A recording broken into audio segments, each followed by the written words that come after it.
I have a question like why there are so many different Christian interpretation if they have one Bible, one God, and shouldn't they all be able to agree?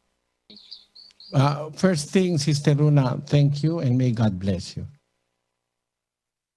First of all, it is not because of anything else, but because of interest, one's interest that makes religion, the so-called Christian religion, divided into many denominations.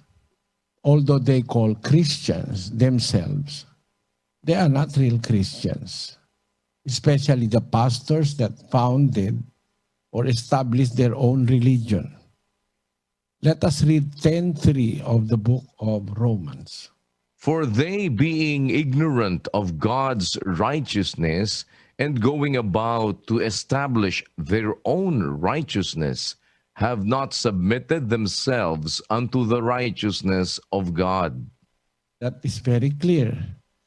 They are ignorant of God's righteousness, reasoning, commandments, will. They have that desire to establish their own righteousness. They have not submitted themselves to the righteousness of God, even though they claim to be Christian.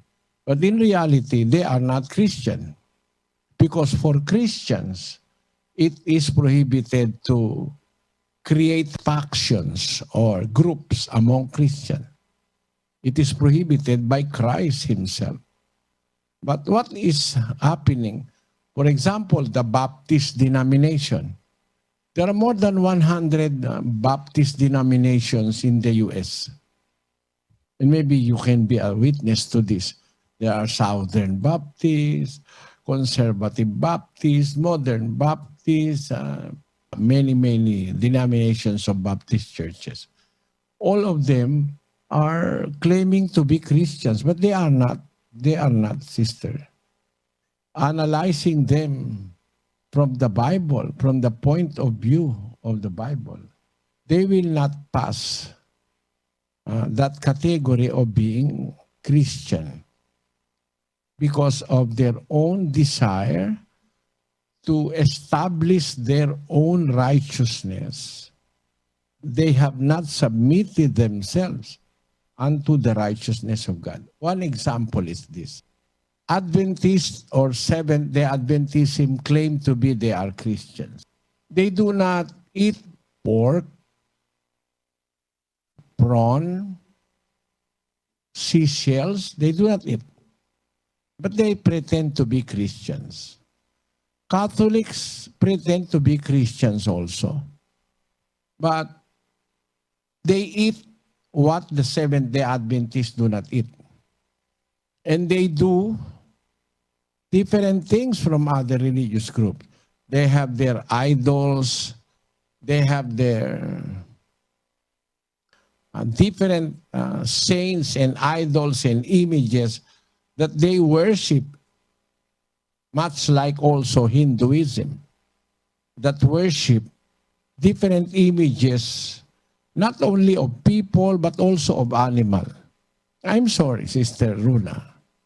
I am compelled to mention it because I have seen that your religion is Hinduism.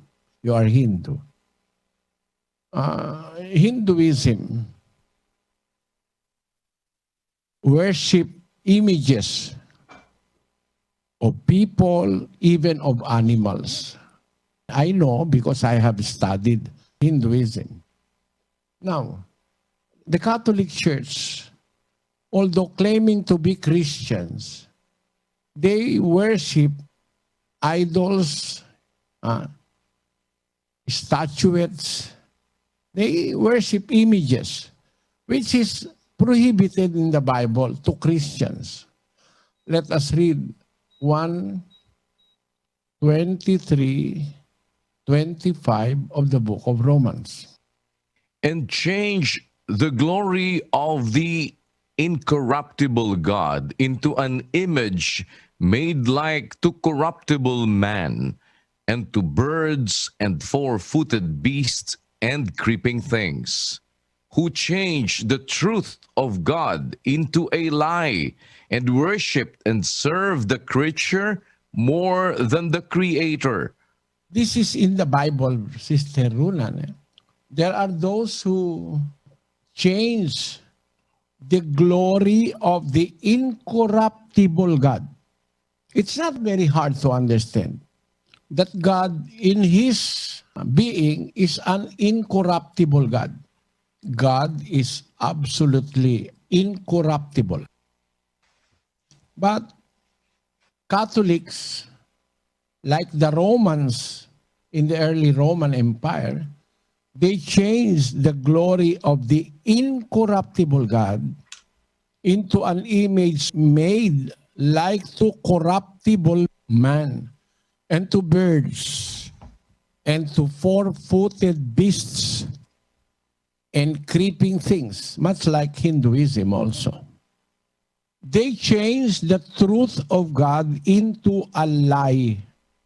So it is a lie, worshiping and serving the creature more than the Creator, who is blessed forever. Amen, according to Paul. So, even if they allege that they are Christians, the Catholics are worshiping creature more than the Creator. They worship Mary, they worship apostles, they worship their saints, they worship angels, they worship human beings. Much like also in some parts of Hinduism, you worship human beings. Hindus worship cows, they worship elephants, they worship snakes, they worship rats, etc. And this is something that Hindus cannot deny.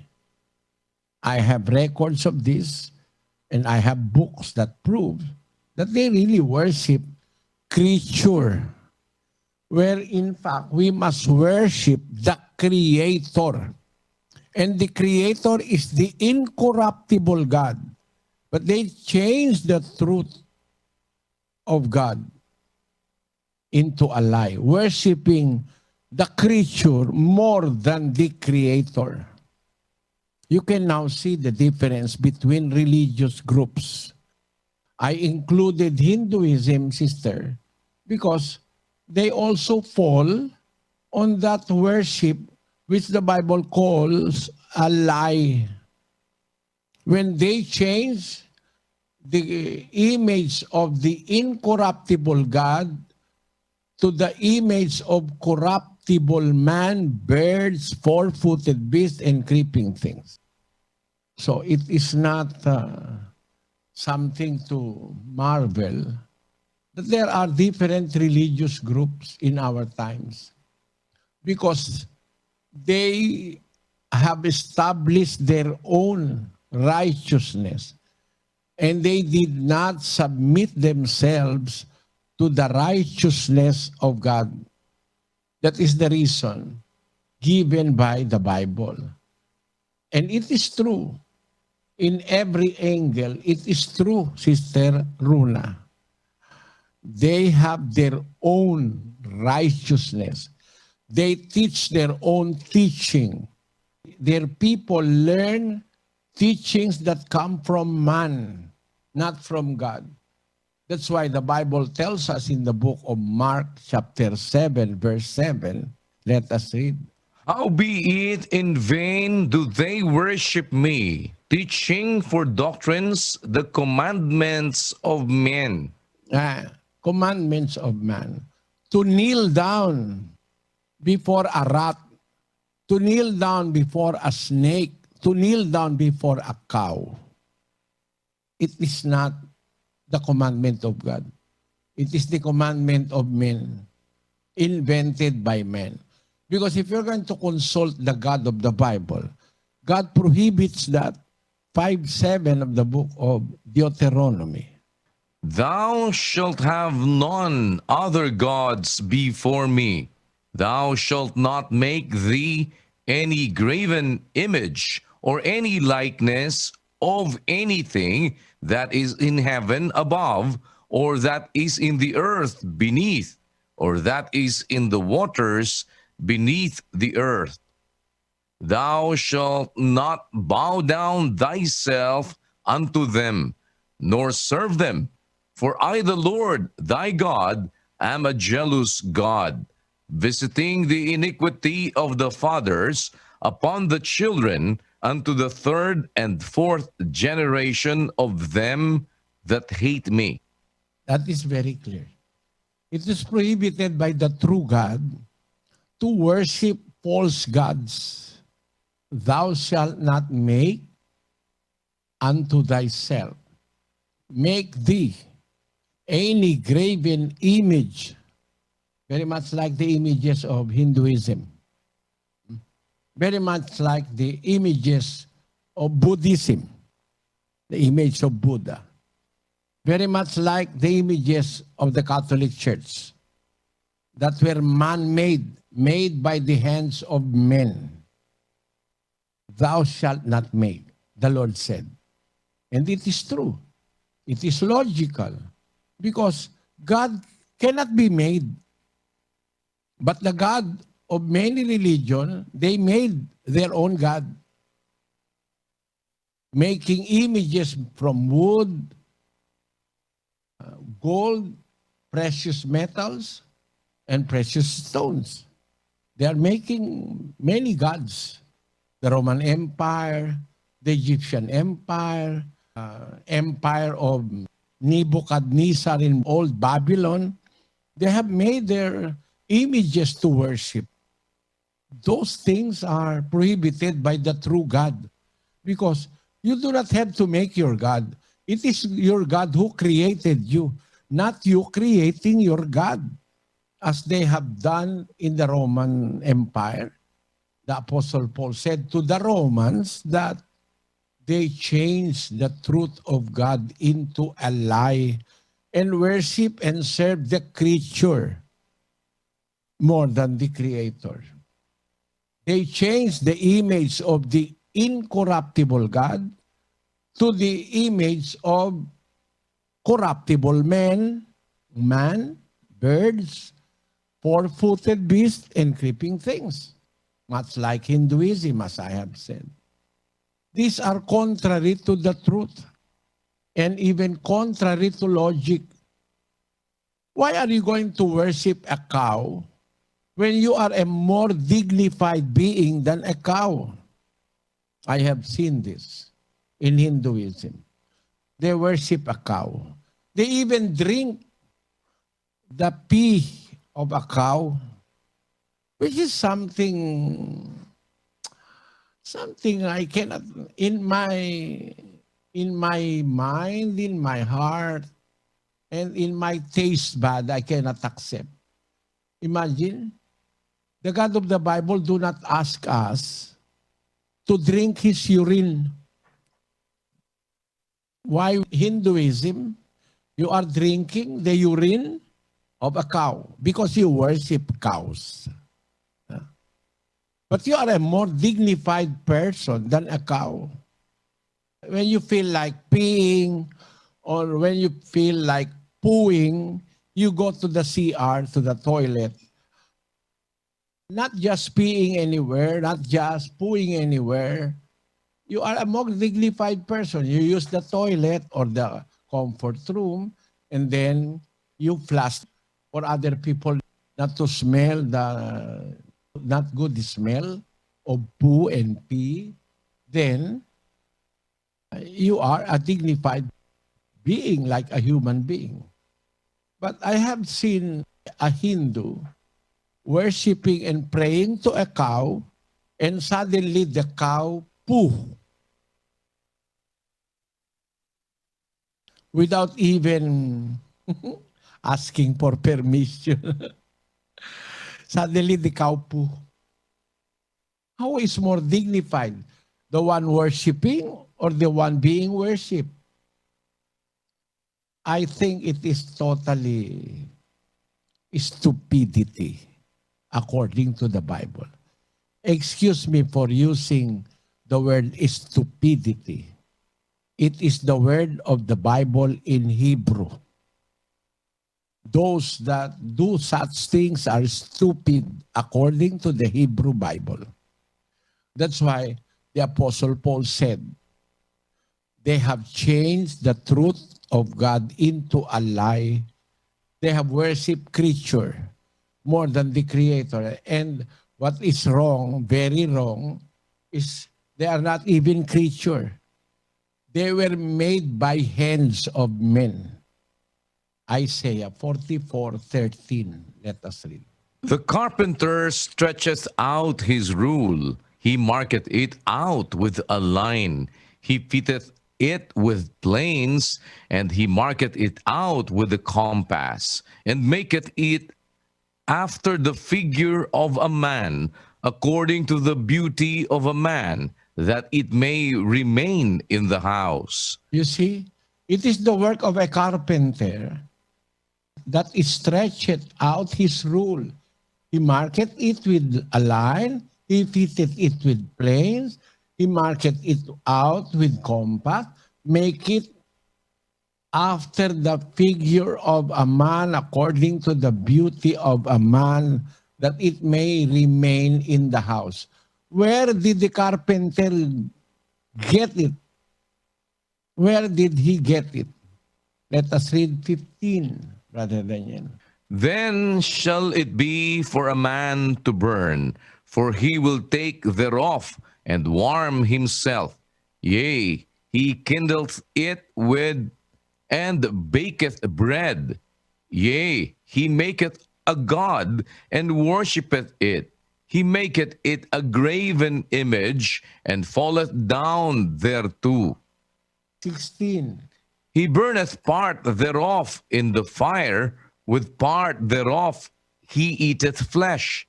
He roasteth roast, and is satisfied. Yea, he warmeth himself, and saith, Aha, I am warm. I have seen the fire. And the residue thereof he maketh a god. Even See, what kind of stupidity is that? You get a wood, some part of the wood, you kindle fire when you are cold. You use it to bake bread, and sometimes you use it to eat flesh by doing barbecue, etc. And residue of this, they make it a god. The residue part of that wood is made a god. What does the apostle have to say about that piece of wood, piece of metal, piece of stone, etc., that they make a god and worship them? 17:29 of the book of Acts. Let us read. forasmuch then as we are the offspring of God, we ought not to think that the Godhead is like unto gold, or silver, or stone, graven by art and man's device. These things are not God. They are gold, silver, stone, graven by art and man's device.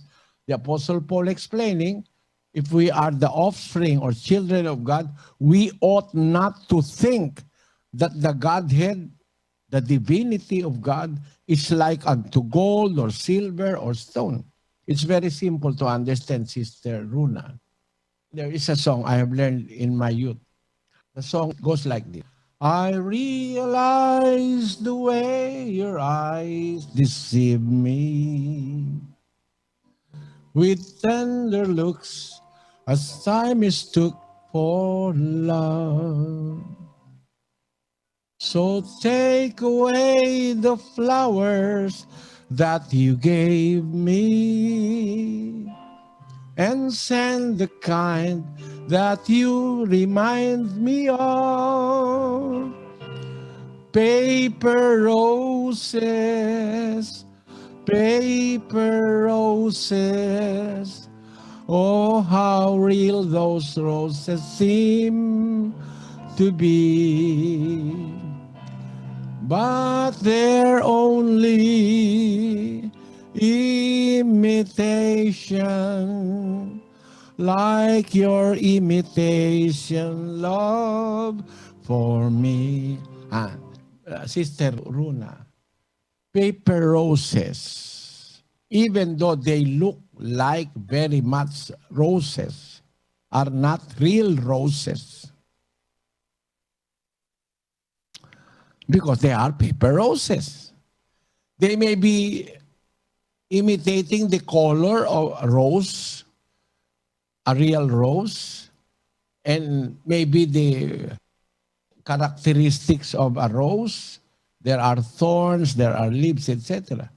But the most important part of it is the fragrance of the rose, which that paper rose cannot imitate. What do I mean to say? God is something that cannot be imitated by any graven image. As the Apostle Paul said, we ought not to think that the Godhead or the divinity is like unto gold or silver or stone, even the most precious stone, graven by art and man's device.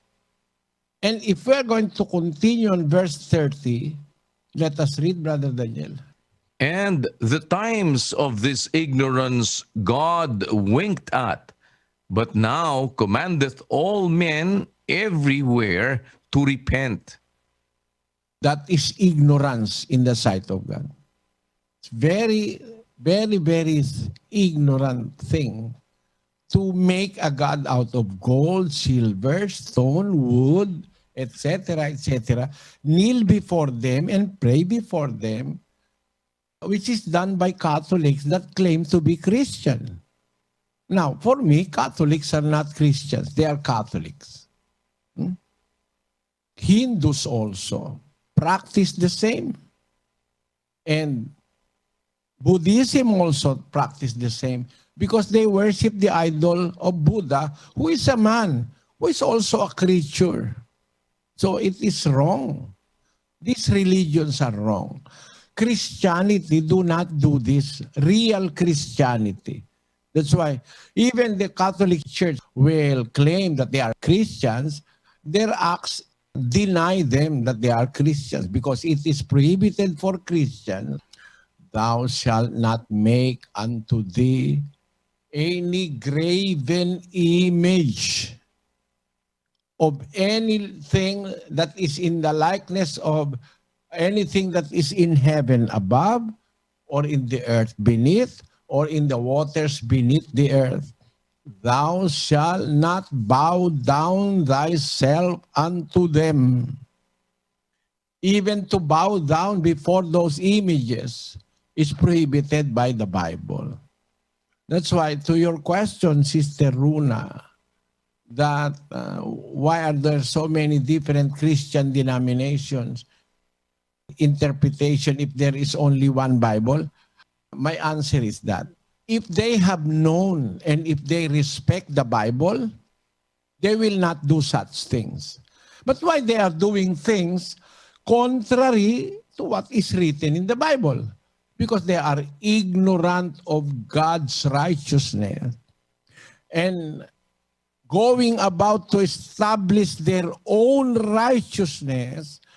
They have not submitted themselves unto the righteousness of God. So these people doing these things are ignorant of God's righteousness, ignorant of God's teachings, ignorant of God's laws, ignorant of God's will. That's why they have different teachings. Just like different Christian denominations and non-Christian denominations also, like Zoroastrianism, Hinduism, Buddhism, Arianism, and all those isms out there.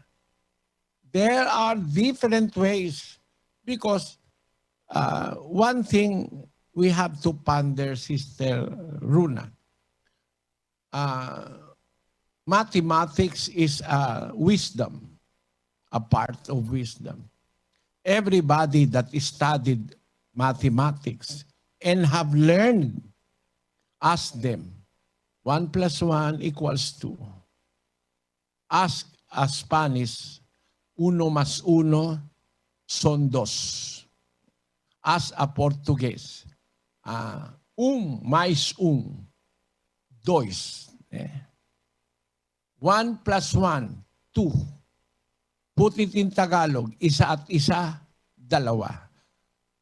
If they learn, they will have the same answer because mathematics is an exact science. The only thing not exact, very much exact in mathematics is the pi, 3.1416. But most branches of mathematics are exact. Now, what do I mean to say, Sister Runa?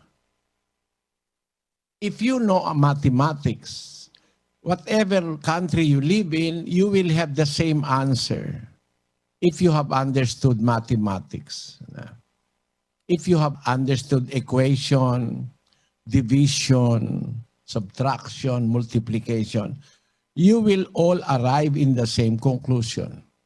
There is only one Bible. The Bible teach only one wisdom.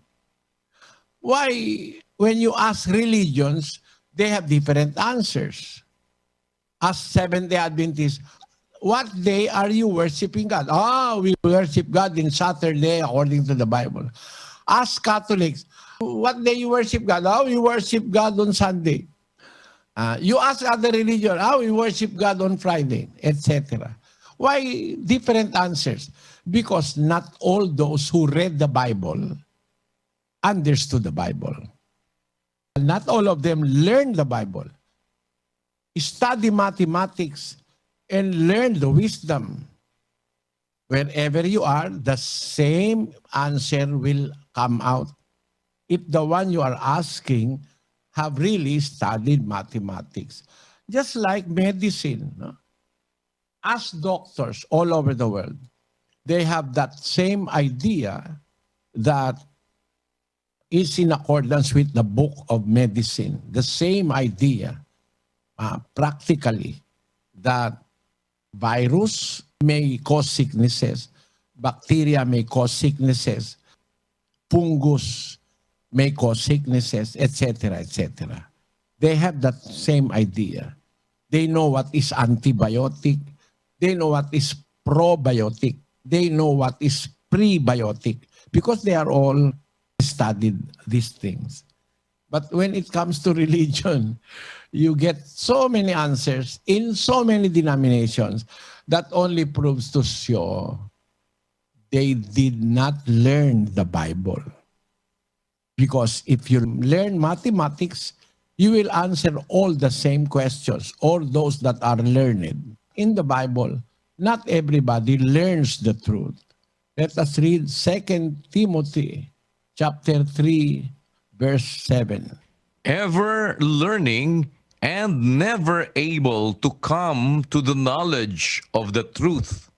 They are always studying, ever learning, never able to come to the knowledge of the truth. For this reason, the Apostle Paul wrote to the Romans, because of their ignorance.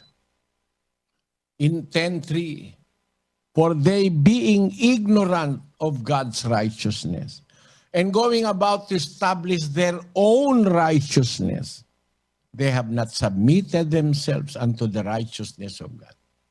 So most religions now are inventions of men, not submitting themselves to the righteousness or the reasonings or the teachings of God in the Bible. That is the answer to your question. And I hope you understood the answer, Sister Runa. Sister Runa, did you understand Brother Eli's answer to you? Yeah, but I just have one question with that. The thing is, what he meant is like people who are worshiping idol are not real religious, right? So then, people who do not worship idols, you mean they are the only one who are religious? I mean, they are the only one who goes in the right direction? Sister Runa, I have to invite your attention because according to you, there are those born-again movements that do not worship idols. Peradventure, maybe because I did not mention it, you do not know yet what is the meaning of worshiping idols. Worshipping idols or idolatry is not confined in kneeling down before an idol. There are other forms of idolatry or worshiping idols. Let me read to you. 3:5 of the book of Colossians. Mortify therefore your members which are upon the earth, fornication, uncleanness, inordinate affection, evil concupiscence, and covetousness, which is idolatry. Worshipping idol is not only kneeling down before idols of stone, wood, etc. Included in idolatry is to do the things which Satan insinuate for people to do. Satan plays himself as a god. He wants to dominate people. That's why, to dominate people, he is teasing people, tempting people to do things that are against the will of God. That's why the apostle said, mortify therefore your members which are upon the earth. On earth, even Christians sometimes are tempted to do these things, which is fornication, uncleanness, inordinate affection, evil concupiscence, and covetousness, which is idolatry. Now, you said that the born-again movement do not have idols. They all have also idols.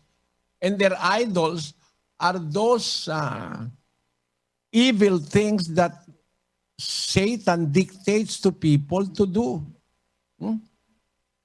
To commit fornication, to do things which are unclean, going into a massage parlor, and a man paying a woman to massage him up to that point of doing sexual or lascivious things in the massage parlor.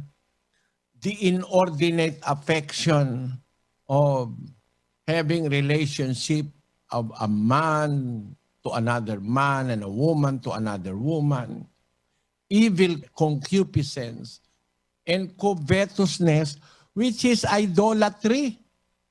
So you see, idolatry is not confined only to kneeling down before idols of stone, wood, etc. Doing the things of Satan, because Satan is not a true God. He is the God of this age or the world. Satan is tempting people to do his malicious things. Therefore, you are worshiping Satan if you are going to do the will of Satan, which is fornication, uncleanness, inordinate affection, and that falls into idolatry. Let us prove that in Ephesians chapter 5, verse 5.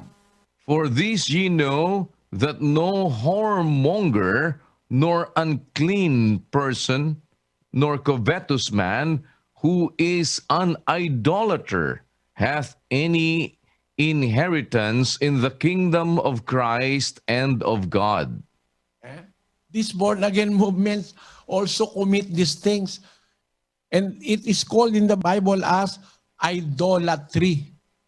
An unclean person or covetous, like the pastors of the born-again who always covet the money of the members asking for donations, tithes or 10%, first fruit.